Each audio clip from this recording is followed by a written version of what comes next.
नमस्ते स्टूडेंट्स। आज जो टॉपिक बात करेंगे अपन, आज का जो टॉपिक है खास लेके आए हैं हम आपके लिए। जो सॉइल टॉपिक है, सॉइल के अंदर जो 2001 से लेके 2019 तक जो क्वेश्चन आए हैं सॉइल के टॉपिक में, उन क्वेश्चनों के बारे में आज डिस्कस करेंगे। तो आज का जो टॉपिक है उस टॉपिक के अंदर अपन बात करेंगे। टॉपिक है आज का अपना सॉइल जो है कि जो मृदा है सॉइल के अंदर से जेट 2002 से लेकर 2019 तक जो आए हुए क्वेश्चन है उन क्वेश्चनों के बारे में डिस्कस करेंगे। तो इससे अपने को क्या होगा कि जो आगामी अपने एग्जाम है उस आगामी एग्जाम में किस प्रकार के क्वेश्चन इस टॉपिक से आ सकते हैं उनके बारे में बात करेंगे। तो देखो सबसे पहला जो क्वेश्चन है वो क्वेश्चन है आपका, बहुत इंपॉर्टेंट है, सभी स्टूडेंट ध्यान दीजिएगा। यहाँ पहला क्वेश्चन है, सारी भूमि को सुधारने हेतु सबसे उपयुक्त हरी खाद की फसल है। यहाँ पर जो क्वेश्चन नंबर 1 है वो क्वेश्चन ये है कि जो सारी मृदाएं हैं, सारी मृदाओं को सुधारने के लिए किस ग्रीन मैन्योर को काम में लिया जाता है। ग्रीन मैन्योर की बात करेंगे। जो हरी खाद वाली फसल है, हरी खाद की फसलों के अंदर यहाँ पर देखो एक है आपका जैसे क्रोटोलेरिया जूनसिया है, एक आता है क्रोटोलेरिया जूनसिया की बात करेंगे। जो सनई है, सनई की फसल का नाम है क्रोटोलेरिया जूनसिया है। एक आता है साइनोप्सिस ट्रेटागोनोलोबा है, जो गंवार है आपका, विग्ना एंगुलेटा है, जो ये आपकी दाल वाली फसल है। एक आता है सस्पेनिया एंगुलेटा है आपका। तो यहाँ पर जो बात करेंगे सस्पेनिया जो एंगुलेटा है, यहाँ पर बात करेंगे ये आपका क्या है, सस्पेनिया जो स्पीसीज है जिसे जो ढेंचे की फसल है, ढेंचे की फसल की बात करेंगे। तो यहाँ पर अपन बात करेंगे सारे मृदा को सुधारने के लिए मोस्टली ढेंचे की फसल का प्रयोग किया जाता है। बहुत इंपॉर्टेंट है, काफी बार एग्जाम के अंदर क्वेश्चन आता है, सारे मृदाओं को सुधारने के लिए किस फसल का प्रयोग किया जाता है। तो किस फसल का प्रयोग किया जाता है, ढेंचे की फसल का प्रयोग किया जाता है। क्वेश्चन नंबर अपना जो 2 है वो ये है, मरुस्थलीय क्षेत्रों में वायुसरण को रोकने के लिए उपयुक्त घास है। तो मरुस्थलीय क्षेत्रों के अंदर जो वायुसरण है, वायुसरण को रोकने के लिए उपयुक्त घास है। नंबर 1 है आपका सेवन घास दिया हुआ है, एक आता है कराड़ घास दिया हुआ है, पेनिकम घास है और एक आता है पेरा घास है। तो यहाँ पर देखो, जब मैंने आपको सॉइल इरोजन पढ़ाया, सॉइल इरोजन के अंदर मैं बता रहा था आपको कि शेल्टर बेल्ट के लिए अपन है ना कुछ घासों को लगाते हैं, कुछ पेड़ों को लगाते हैं। तो वहां पर मैंने लगाया था खेत के पश्चिम दिशा के अंदर अपन क्या करते हैं कि सेवन घास लगाते हैं, धूप घास लगाते हैं, ठीक है। तो सेवन घास का जो नाम है लसयूरस सिंडेक्स है। तो ये क्या करती है, राजस्थान के पश्चिमी क्षेत्रों के अंदर क्या करती है, मिट्टी को बांधे रखती है, जिससे क्या होता है एयर और वाटर इरोजन दोनों के अंदर क्या होता है, बढ़ोतरी होती है, या वाटर या एयर इरोजन क्या होता है, कम होता है, ठीक है। तो जो 2 नंबर का क्वेश्चन था, देखो यहाँ बात करेंगे ये कौन से ईयर के अंदर ये पूछा गया है। तो जेट 2002 के अंदर पूछा गया क्वेश्चन है, मरुस्थलीय क्षेत्र में वायुसरण को रोकने के लिए जो उपयुक्त घास है वो कौन सी है, सेवन घास। तो क्वेश्चन नंबर जो फर्स्ट है ये इसका आंसर होगा। नेक्स्ट जो क्वेश्चन नंबर 3 है, क्वेश्चन नंबर 3 के बारे में बात करेंगे, भू परिष्करण से क्या लाभ है। बहुत इंपॉर्टेंट है, टेस्ट के अंदर मैंने आपको दिया है ये एक बार।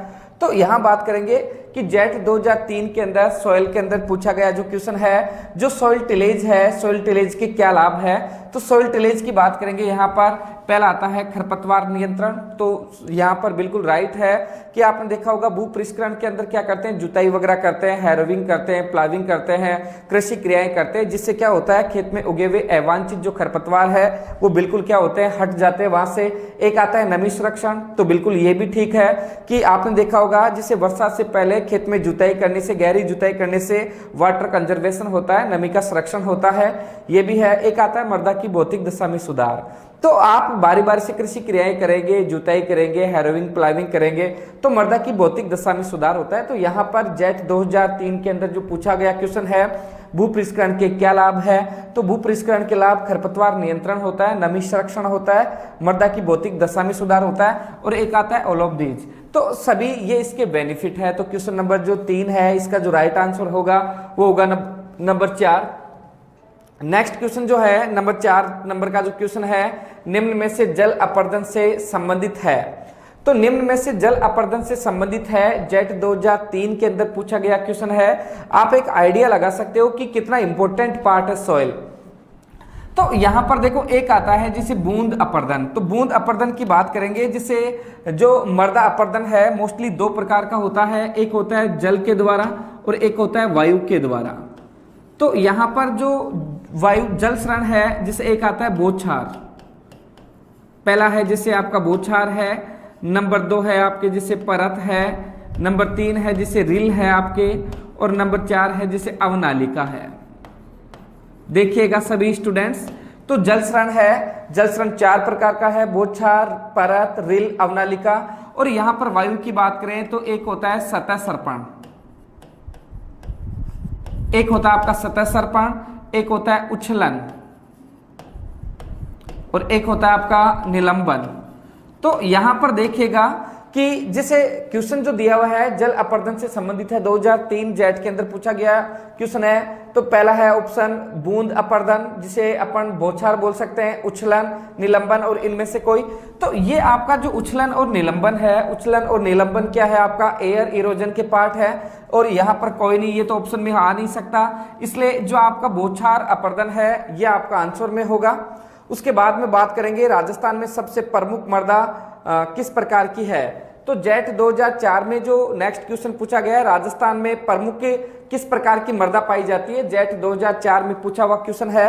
तो राजस्थान के अंदर मोस्टली देखो, एक ऑप्शन है एरिड सॉइल, एक आपका एल्किलो सॉइल, एल्फी सॉइल, एक आता है एंटी सॉइल, और एक आता है वर्टी सॉइल। तो यहां पर बात करेंगे कि राजस्थान जो है, राजस्थान का जो क्लाइमेट है वो किस प्रकार का है, एरिड, और यहाँ की जो कंडीशन है वो भी क्या है, एरिड, जिसे अपन शुष्क बोलेंगे। तो यहाँ पर राजस्थान के अंदर मोस्टली जो मृदा पाई जाती है वो है एरिडो सॉइल। बहुत इंपॉर्टेंट क्वेश्चन है, 2004 जेट के अंदर पूछा गया क्वेश्चन है। राजस्थान में सर्वाधिक जो मृदा पाई जाती है वो कौन सी मृदा है, एरिडो सॉइल है आपके। उसी प्रकार बात करेंगे अपन नेक्स्ट जो क्वेश्चन नंबर 6 है, तो निम्न में से कौन सी प्रक्रिया जलीय अपर्दन का प्रतिरूप है। तो यहां पर बात करेंगे, देखो जो जल इरोजन है उसके अंदर वापस जाते हैं अपन। एक उछलन है, उछलन मैंने अभी बताया आपको एयर का पार्ट है ये। उसके बाद में पृष्ठीय अपर्दन है, एक आता है आपका जिस नई है पूछा है, तो ये एयर का है, ये वाटर का है, ये भी वाटर का है। गली इरोजन क्या है आपके, वाटर का है। तो यहां पर बात करेंगे निम्न में से कौन सी प्रक्रिया जलीय अपर्दन का प्रतिरूप नहीं है। जेट 2004 के अंदर ये क्वेश्चन पूछा गया है। तो यहाँ उछलन किसके द्वारा होता है, वायु के द्वारा, इसलिए नहीं है में क्या आएगा आपके उछलन। बहुत इंपॉर्टेंट है, काफी बार ये क्वेश्चन पूछा जाता है। तो यहाँ पर एक बार 6 के 6 जो क्वेश्चन है उनको वापस रिवीजन करते हैं। देखिएगा सभी स्टूडेंट्स, जो नंबर 1 था, सारे भूमि को सुधारने के लिए हरी खाद के रूप में ढैंचे की फसल को काम में लिया जाता है। मरुस्थलीय क्षेत्रों में वायुसरण को रोकने के लिए उपयुक्त जो घास है वो कौन सी है, सेवन घास है। भू परिष्करण से क्या लाभ है, जेट 2003 के अंदर पूछा गया है। खरपतवार नियंत्रण होता है, नमी संरक्षण होता है, मृदा की भौतिक दशा में सुधार होता है। तो ये सभी इसका आंसर होगा। नंबर जो 4 है वो है निम्न में से जल अपर्दन से संबंधित है, 2003 जेट के अंदर पूछा गया है। तो यहाँ जल शरण जो बूंद बूंद अपर्दन आता है, जिसको बौछार अपर्दन भी बात करेंगे अपन, तो इसका राइट आंसर क्या होगा, बूंद अपर्दन। क्वेश्चन नंबर 5 है, राजस्थान में सबसे प्रमुख मृदा किस प्रकार की होती है। तो 2004 जेट के अंदर पूछा गया क्वेश्चन है एरिडो सॉइल। तो 2004 के अंदर राजस्थान के अंदर किस मृदा का जो वर्ग है या किस प्रकार की मृदा होती है, एरिडो सॉइल। नंबर जो 6 है आपका, निम्न में से कौन सी प्रक्रिया जलीय अपर्दन का प्रतिरूप नहीं है। तो यहां पर देखो जलीय, तो जल के द्वारा मृदा का कटाव, जैसे पृष्ठीय अपर्दन ये जल का भाग है, रिल जल का भाग है, गली आपकी जल का भाग है। तो यहाँ उछलन क्या है आपके, राइट आंसर है। क्वेश्चन नंबर 7 देखिएगा, बहुत इंपॉर्टेंट है। तो यहां पर देखो क्वेश्चन नंबर जो 7 है, क्वेश्चन नंबर 7 की बात करेंगे। राजस्थान में लवणीय मृदाओं का जो क्षेत्रफल है इसको एक बार पेंडिंग में रखिएगा, क्योंकि वर्तमान में इसके डेटा चेंज हो गए हैं। तो पुराने डेटा यदि आपको बताया जाएगा तो आपको कंफ्यूज होगा, इसलिए 7 नंबर के क्वेश्चन को छोड़िएगा एक बार आप। नेक्स्ट वीडियो के अंदर इसके बारे में बात करेंगे। नेक्स्ट जो क्वेश्चन है वो क्वेश्चन नंबर 8 है आपका, मृदा में घुलनशील लवणों की मात्रा क्रांतिक अवस्था से ज्यादा होती है तो फसल बढ़वार पर प्रतिकूल प्रभाव पड़ता है। तो यहां पर बात करेंगे, देखो मृदा के अंदर जो घुलनशील लवण है, जैसे सोडियम क्लोराइड है आपका, तो ये आपके क्या है, सोडियम क्लोराइड वगैरह, NaCl वगैरह है, सल्फेट वगैरह है। तो यहाँ पे मृदा में घुलनशील लवणों की जो मात्रा है क्रांतिक अवस्था से ज्यादा हो जाती है तो फसल पर प्रतिकूल प्रभाव पड़ता है। तो इस प्रकार की जो मृदा है वो कौन सी मृदा है आपके, लवणीय मृदा है। बहुत इंपॉर्टेंट है, काफी बार यहाँ से क्वेश्चन पूछा जाता है, आप है ना इसका ध्यान रखना। क्रांतिक अवस्था से ज्यादा यदि लवणों की मात्रा हो गई और वो फसल के ऊपर विपरीत प्रभाव पड़ता है, वो मृदा कौन सी आपकी, लवणीय मृदा है। नेक्स्ट आता है आपका अम्लीय मृदाओं को क्या डालकर सुधारा जा सकता है, बहुत इंपॉर्टेंट है। जैसे आपने देखा होगा सारे मृदाओं को जिप्सम का प्रयोग करके सुधारा जाता है, उसी प्रकार से अपन बात करेंगे अम्लीय मृदाओं को सुधारने के लिए चूने का प्रयोग किया जाता है। चूना दो प्रकार का होता है, एक होता है बुझा हुआ चूना। चूना जो है दो प्रकार का होता है, बुझा हुआ और एक आता है बिना बुझा हुआ। तो यहां पर बात करेंगे जो बिना बुझा हुआ जो चूना है इसका मोस्टली प्रयोग न करके बुझे हुए चूने का प्रयोग किया जाता है। तो अम्लीय मृदा को सुधारने के लिए मुख्यतः किस प्रकार के चूने का प्रयोग करेंगे, तो वो आपके बुझे हुए चूने का प्रयोग करते हैं। सारे मृदा को सुधारने के लिए किसका प्रयोग करेंगे, जिप्सम को। अम्लीय मृदा को सुधारने के लिए किसका प्रयोग किया जाता है, आपके चूने का प्रयोग करेंगे। जेट 2009 के अंदर आपके पूछा हुआ क्वेश्चन है, बहुत इंपॉर्टेंट क्वेश्चन था ये। नंबर जो 10 है, निम्न में से किस राज्य में वायुसरण बिल्कुल न के बराबर होता है या सबसे कम होता है। तो देखो यहां बात करेंगे वायुसरण क्या होता है। वायुसरण के अंदर अपन बात करेंगे कि वायु के द्वारा मिट्टी के कणों का एक स्थान से दूसरे स्थान पर जाना क्या कहलाता है, वायुसरण कहलाता है। यहां बात करेंगे कि इंडिया का ऐसा कौन सा स्टेट है जिसके अंदर वायुसरण सबसे कम होता है। तो यहां देखो नंबर फर्स्ट है आपका राजस्थान है। तो राजस्थान तो क्या है, डिजर्ट कंडीशन वाला राज्य है, तो यहाँ पर वायु के द्वारा मिट्टी का बहुत ज्यादा कटाव होता है। पंजाब में भी होता है, हरियाणा में भी होता है, आपके गुजरात में भी होता है। हिमाचल प्रदेश जो है ये क्या है, एक पहाड़ी क्षेत्र है और इस पहाड़ी क्षेत्र के अंदर क्या होता है कि वहाँ मिट्टी अवेलेबल नहीं होती या वहाँ पर जो पहाड़ होने के कारण है ना, डिजर्टीकरण का जो एरिया है बहुत कम है, इसलिए वायु के द्वारा यहाँ पे सबसे कम कटाव होता है। जेट 2009 के अंदर ये क्वेश्चन पूछा गया आपसे। नेक्स्ट क्वेश्चन नंबर जो 11 है, देखिएगा क्वेश्चन नंबर जो 11 है वो ये कह रहा है स्थानांतरित बालू के टीबे राजस्थान के किस महीने में उत्पादन में, किस हिस्से में उत्पादन में रुकावट करते हैं। यहां पर जो क्वेश्चन की लैंग्वेज है वो लैंग्वेज ये है कि राजस्थान के अंदर जो बालू के टीले हैं वो किस क्षेत्र के अंदर है ताकि वहां पर फसल उत्पादन में वो रुकावट पैदा करते हैं। तो राजस्थान के अंदर देखा होगा आपने, राजस्थान को भौगोलिक प्रदेशों के अंदर 4 भागों में बांटा है। जैसे पहला पश्चिमी मरुस्थलीय क्षेत्र, एक आता है पूर्वी मैदानी क्षेत्र, एक आता है हाड़ौती का पठार, एक आता है आपका अरावली पर्वतमाला का क्षेत्र। तो यहाँ अरावली पर्वतमाला का क्षेत्र, हाड़ौती का पठार है, पथरीला एरिया है, पूर्वी मैदानी क्षेत्र है, थोड़ा नम है, अर्ध आर्द्र है या आर्द्र है, इसलिए यहाँ पर इरोजन की संभावना कम रहती है या मरुस्थलीकरण की संभावना कम रहती है। लेकिन पश्चिमी राजस्थान के अंदर क्या है, वहां पर डिजर्ट कंडीशन पाई जाती है, इसलिए वहां पर टीलों का निर्माण होता है। तो राजस्थान की पश्चिमी दिशा में इन टीलों का निर्माण होता है, बहुत इंपॉर्टेंट है, काफी बार यहां से क्वेश्चन पूछा जाता है। तो राजस्थान के किस इलाके में टीलों का निर्माण होता है, पश्चिमी दिशा में। और यहाँ कई बार देखा होगा कि जैसे जैसलमेर है अपना, बीकानेर है, वहां कई बार सुनने को आता है कि आज टीला यहाँ है तो कल वो वहां मिलता है, फिर यहाँ से यहाँ इधर उधर क्या होता है, टीलों का ट्रांसफॉर्मेशन होता है इसके अंदर, ठीक है। तो यहाँ क्वेश्चन नंबर जो 12 है ये 2010 में आया हुआ क्वेश्चन है।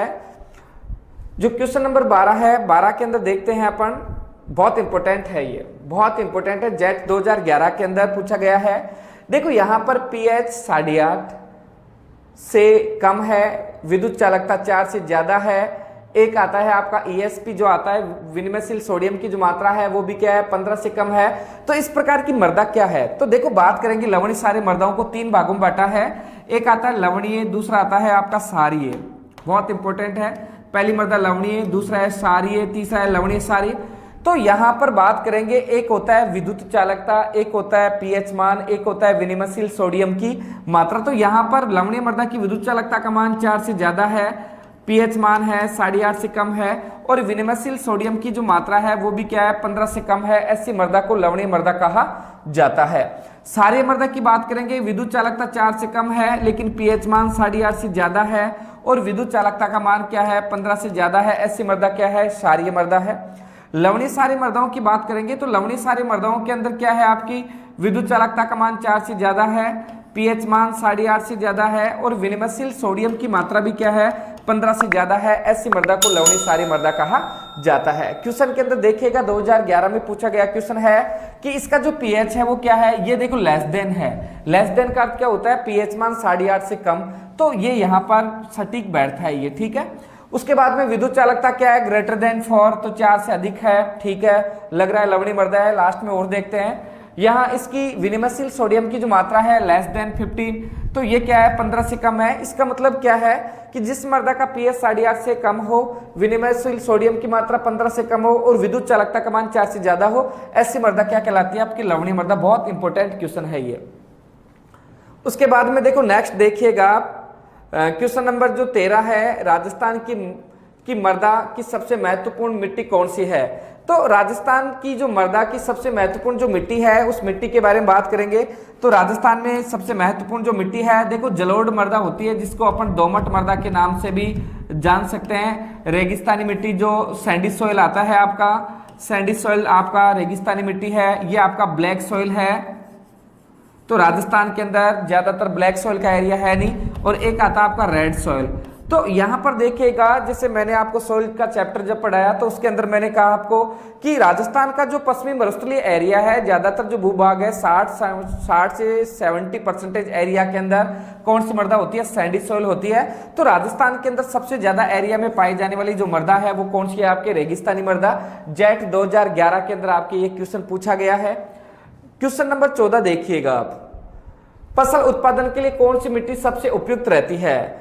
तो फसल उत्पादन के लिए सबसे उपयुक्त जो मिट्टी है, मिट्टी के अंदर देखो बात करेंगे, एक होता है जैसे आपका दोमट मृदा है, एक रेतीली मृदा है, एक मटियार मृदा है, एक आता है सिल्ट मृदा है।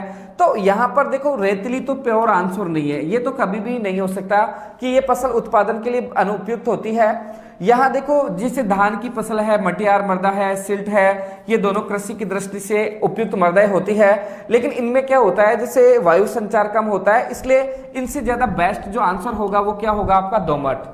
यदि कभी भी आपको ऐसा क्वेश्चन पूछ लिया जाए कि कृषि के लिए सबसे सर्वोत्तम मृदा की बात करेंगे, तो दोमट है, रेतली है, मटियार है, सिल्ट है, चारों में से सबसे सुटेबल जो आंसर होगा वो कौन सा होगा? आपका दोमट। तो नंबर 14 जो क्वेश्चन था उसका जो राइट आंसर है वो है आपका 1।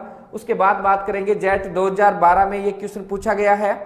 नंबर जो नेक्स्ट है 15 नंबर का जो क्वेश्चन है, निम्न में से कौन सा द्वितीय भू परिष्करण का उदाहरण नहीं है? तो निम्न में से कौन सा द्वितीय भू परिष्करण का जो उदाहरण नहीं है? तो देखो सबसे पहले बात करेंगे टिलेज की। जो भू परिष्करण क्या होता है? मृदा के अंदर मृदा की भौतिक दशा को सुधारने के लिए, मृदा को फर्टाइल बनाने के लिए, कृषि के लिए अनुकूल परिस्थिति उत्पन्न करने के लिए जो खेत में जितनी भी कृषि क्रिया की जाती है उसे टिलेज कहा जाता है। फादर्स ऑफ जो टिलेज था वो था जेंथ्रोट्रूल। तो यहां बात करेंगे टिलेज दो प्रकार का होता है, एक टिलेज था आपका प्राइमरी और एक था आपका सेकेंडरी। तो प्राइमरी जो टिलेज था, प्राइमरी टिलेज को अपन बोलेंगे प्राथमिक भू परिष्करण, एक आता है सेकेंडरी टिलेज द्वितीय भू परिष्करण। तो प्राथमिक क्या होता है, जिसमें मैं बता रहा था बुआई से पहले की जो जितनी भी कृषि क्रियाएं हैं, मोस्टली मृदा गहराई के अंदर जो भी कृषि क्रिया की जाती है वो क्या होती है? प्राथमिक टिलेज। तो यहाँ प्राथमिक टिलेज के मतलब डेप्थ सॉइल कल्टीवेशन जो कंडीशन है वो क्या है? प्राइमरी टिलेज है। और एक क्या होता है सोविंग, और सोविंग के बाद की जितनी भी जो क्रिया अप्लाई करते हो आप वो क्या है? सेकेंडरी टिलेज है। यहाँ देखो एक आता है गहरी जुताई है, हैरोविंग है, पाटा चलाना है, बुआई करना है। तो यहाँ पर देखिएगा जैसे हैरोविंग क्या है, हैरोविंग के अंदर आपने देखा होगा जो फसल अवशेष है उसको मिट्टी में मिलाते हैं, एक पाटा लगाया जाता है। बुआई के बाद का कंडीशन तो नहीं है, लेकिन जैसे फिर भी कई बार क्या होता है, जैसे बीजों की बुआई करके बाद में समतलीकरण करने के लिए भी काम में लेता है बुआई करना।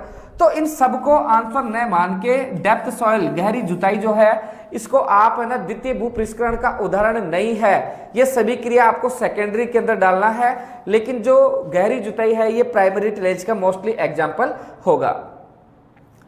नंबर 16 है, बहुत इंपॉर्टेंट है, जेट 2013 के अंदर पूछा हुआ क्वेश्चन है ये, एक बार देखिएगा इसको।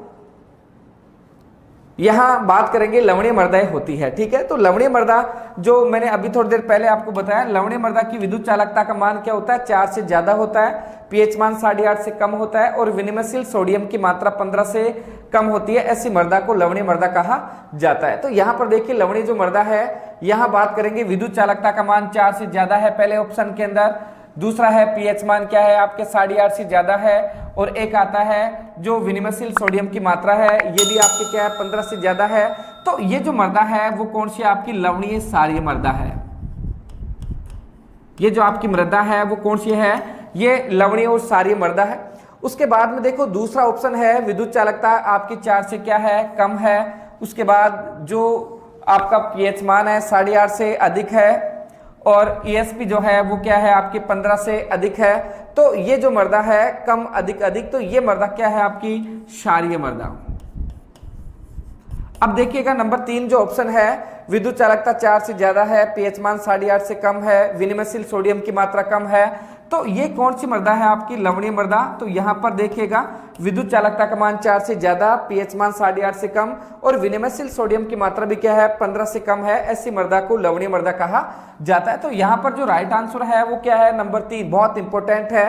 तो आपको यहां पर सबसे ज्यादा ध्यान रखना है, ये देखो ग्रेटर देन है, ये कह रहा है अधिक, और एक आता है जिसे लेस देन है, लेस देन की बात करेंगे तो जिसे लेस देन ये है तो ये कहना चाह रहा है कम है। तो इन सिंबल्स को आपको याद रखना होगा। राजस्थान के शुष्क क्षेत्रों में किस प्रकार का मृदा अपरदन मुख्य समस्या है। तो देखो राजस्थान एक शुष्क क्षेत्र है, यहाँ पर वर्षा की मात्रा बहुत कम होती है, तो यहाँ पर जो मुख्य इरोजन होता है वो किसके द्वारा होता है, वायु के द्वारा, क्योंकि यहाँ पर पश्चिमी क्षेत्रों से आने वाली जो तेज हवाएं हैं वो अपने साथ शुष्क जो मृदा है उस शुष्क मृदा को अपने साथ ट्रांसफर करती है, इसलिए यहाँ पर राजस्थान में मुख्य जो इरोजन की समस्या है वायु के द्वारा। जेट 2013 के अंदर पूछा गया क्वेश्चन है, तो आप देखिएगा सॉइल से 2013 के अंदर बारी बारी से क्वेश्चन क्या हो रहे हैं, रिपीट हो रहे हैं, इसलिए आपके लिए बहुत इंपॉर्टेंट पार्ट है सॉइल का। उसके बाद में देखो बलुई दोमट मृदा में निम्न में से किस पदार्थ की मात्रा अधिक होती है। तो यहां देखो बात करेंगे बलुई दोमट जो मृदा है, बलुई दोमट मृदा में निम्न में से किस पदार्थ की मात्रा अधिक होती है। तो बलुई दोमट मृदा में देखिएगा एक आता है बालू है, एक आता है आपका सिल्ट है, एक आता है चिकनी मृदा है, एक आता है कोई नहीं। तो यहां पर बात करेंगे जो बालू है, बालू के अंदर क्या होता है सिलिका की मात्रा अधिक होती है, इसलिए ये क्या होता है इसकी मात्रा बहुत ज्यादा होती है इसके अंदर, ठीक है। तो ध्यान रखिएगा बलुई दोमट मृदा में निम्न में से किस प्रकार की किस पदार्थ की अधिकता होती है, तो सिलिका या बालू की मात्रा अधिक होती है। जेट 2014 के अंदर ये पूछा गया क्वेश्चन है, बहुत इंपॉर्टेंट क्वेश्चन है आपके लिए। नंबर जो 19 है उसको देखिएगा आप, नंबर 19 ये कह रहा है आपके निम्न में से कौन सा मृदा ऑर्डर भारत में सबसे ज्यादा होता है।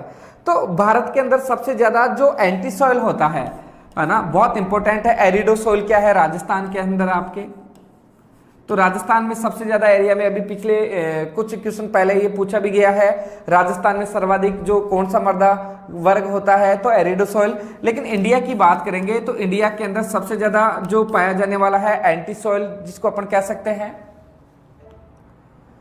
नेक्स्ट आता है नंबर जो 20 है, नंबर 20 के अंदर अपन बात करेंगे निम्न में से सबसे अपक्षय प्रतिरोधी जो मिनरल्स है। तो सबसे अधिक अपक्षय प्रतिरोधी जो मिनरल्स है वो क्या है आपका क्वार्ट्ज, बहुत इंपॉर्टेंट है। निम्न में से सबसे अपक्षय प्रतिरोधी जो मिनरल्स है, जेट 2014 के अंदर थोड़ा टाइट पेपर था, सॉइल में से 5-6 क्वेश्चन आए थे उस साल। तो यहाँ पर जो क्वार्ट है, क्वार्ट की बात करेंगे, ये अपक्षय प्रतिरोधी मिनरल्स है जो अपक्षय की प्रकृति को क्या करता है, थोड़ा अवरोध करता है, उसको रोकने का काम ये करता है। क्वेश्चन नंबर जो 21 है, देखो जेट 2014 के अंदर फिर से आपके मृदा के अंदर से क्वेश्चन पूछा गया है, बहुत इंपॉर्टेंट क्वेश्चन है, काफी यहां सीख सकते हैं अपन।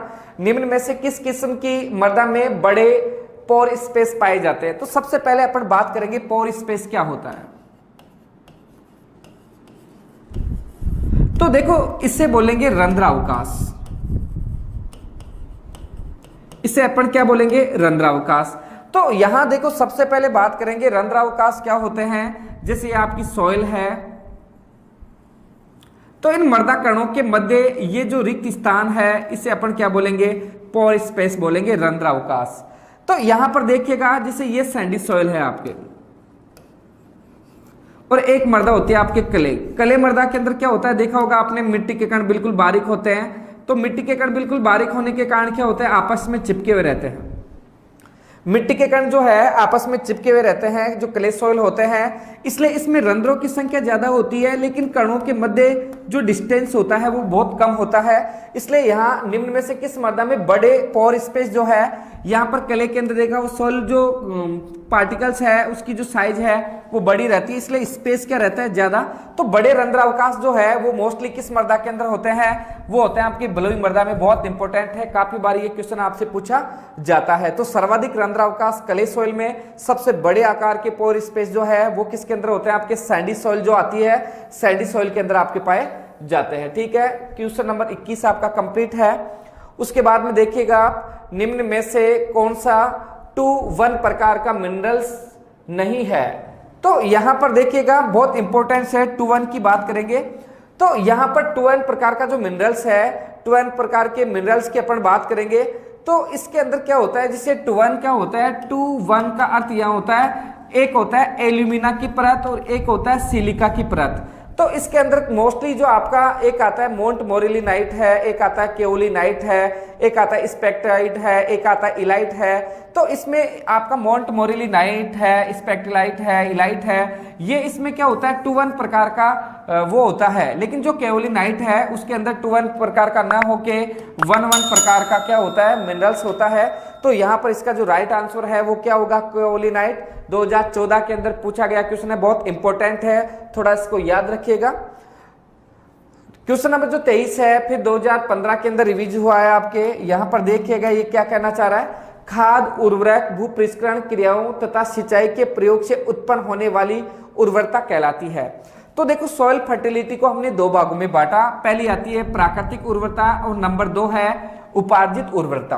प्राकृतिक उर्वरता में क्या होता है कि जो किसान है, किसान खेत में कृषि क्रिया करने से पहले ऑलरेडी जो उर्वरता होती है वो प्राकृतिक है, इसमें किसान का कोई योगदान नहीं रहता। लेकिन जैसे उपार्जित उर्वरता की बात करेंगे, उपार्जित उर्वरता में क्या होता है, किसान खेत के अंदर कृषि क्रिया करता है, हैरोइंग, प्लाविंग, सॉइल टिलेज अपनाता है, सिंचाई करता है, खरपतवार नियंत्रण करता है, ये सब चीजें करके जो उर्वरता प्राप्त की जाती है उसे क्या बोलेंगे, उपार्जित। उपार्जित का मतलब है उसने कार्य करके इसको ग्रहण किया है। तो 2015 के अंदर बहुत इंपॉर्टेंट क्वेश्चन था, काफी बच्चों ने गलत किया है इसको। तो ये जो है इसका आंसर जो होगा वो होगा उपार्जित फर्टिलिटी। उसके बाद में क्वेश्चन नंबर जो 25 है, देखिएगा बहुत इंपॉर्टेंट है, 2015 के अंदर क्वेश्चन पूछा गया है। तो आप एक आइडिया लगा सकते हैं कि सॉइल जो है कंटिन्यू हर साल 1 या 2 क्वेश्चन लेके आता है। लवणीय क्षारीय मृदाओं की क्रमशः पीएच, विद्युत चालकता एवं विनिमयशील सोडियम प्रतिशत होती है। देखिएगा लवणीय क्षारीय जो मृदाओं की क्रमशः पीएच, विद्युत चालकता और विनिमयशील सोडियम की मात्रा होती है। तो सबसे पहला पूछा गया है पीएच, एक पूछा गया है जो विद्युत चालकता है, इलेक्ट्रॉनिक जो कंडक्टिविटी है, एक पूछा गया आपके ईएसपी पूछी गई है। तो ठीक है, अब यहाँ पर जो लवणीय क्षारीय मृदा है उसके अंदर हमने पढ़ा जिनकी विद्युत चालकता का मान 4 से ज्यादा हो, पीएच मान 8.5 से ज्यादा हो और विनिमयशील सोडियम की मात्रा भी 15 से कम हो, ऐसे मृदा को लवणीय क्षारीय मृदा कहा जाता है। तो देखिएगा यहाँ पे ये आपके पीएच मान 8.5 से ज्यादा है, ठीक है। उसके बाद में ईसी जो आपका विद्युत चालकता है वो 4 से ज्यादा है, एक आता ईएसपी है ये 4 से ज्यादा है। तो ये मृदा है आपकी, ये मृदा कौन सी आपकी, लवणीय क्षारीय मृदा है। 3 ऑप्शन देखने को अपने को जरूरत नहीं है, ठीक है। तो इस प्रकार के जो क्वेश्चन है आपके बारी बारी से रिवीजन हो रहे हैं, इसलिए आप लोग इनको ध्यान दीजिएगा। उसके बाद में देखें जो नंबर 24 है, नंबर 24 के अंदर अपन बात करेंगे जिप्सम में कैल्शियम की मात्रा कितने % होती है। देखो यहाँ बहुत टिपिकल कंडीशन है, काफी कंफ्यूज रहते हैं। अभी 2 या 3 दिन पहले की लड़की ने मेरे को मैसेज किया व्हाट्सएप पे कि सर है ना इसका आंसर दीजिए। तो उसने क्वेश्चन जो था जिप्सम में कैल्शियम की जो मात्रा है उसके अंदर मेरे को ऑप्शन दिया, जिसे उसने 29.2 भी ऑप्शन दिया, उसके अंदर 23% ऑप्शन में दिया, उसने 18 कुछ भी ऑप्शन के अंदर दिया, 18.4 है, और उसने 25 एक ऑप्शन के अंदर दिया। तो निम्न में से जिप्सम में कैल्शियम की जो मात्रा है वो कितनी है। तो अब यहां पर देखिएगा कुछ किताबों में 29.2 है, 23 है ना, एक आता है जिसे 80.4 है, 25 है। तो यहाँ ऐसी कंडीशन के अंदर सबसे सुटेबल जो आंसर होगा वो क्या होगा, 29.2। बहुत इंपॉर्टेंट है, जिप्सम में कैल्शियम की जो मात्रा है वो कितनी है आपकी, 29.2 है। इसी का आंसर यही होगा, इसलिए आप थोड़ा इसको ध्यान दीजिएगा। बहुत बारी बारी से रिपीट होने वाला क्वेश्चन है ये, जेट 2016 के अंदर पूछा गया है। उसके बाद में देखो 26 नंबर का जो क्वेश्चन है वो क्वेश्चन है सारे मृदा का सुधार निम्न में से किसके प्रयोग के द्वारा किया जाता है। तो सारे मृदाओं का जो प्रयोग है, अम्लीय मृदाओं के प्रयोग के लिए चूने का प्रयोग किया जाता है और सारे मृदाओं के प्रयोग के लिए किसका प्रयोग किया जाता है, जिप्सम का प्रयोग किया जाता है। काफी बार ये क्वेश्चन आपके रिवाइज हुआ है। तो लवणीय क्षारीय मृदाओं को सुधारने के लिए जिप्सम का प्रयोग किया जाता है। अम्लीय मृदा को सुधारने के लिए किसका प्रयोग किया जाता है, आपके चूने का प्रयोग किया जाएगा। तो इसी प्रकार सॉइल के कुछ और भी क्वेश्चन बचे हुए हैं, मैं नेक्स्ट वीडियो के अंदर आपके लिए लेके आऊंगा और नेक्स्ट वीडियो के अंदर अपन बात करेंगे किसी नए टॉपिक के बारे में कि पिछले 15 से 20 वर्षों के अंदर उस टॉपिक में किस प्रकार के क्वेश्चन आए। धन्यवाद।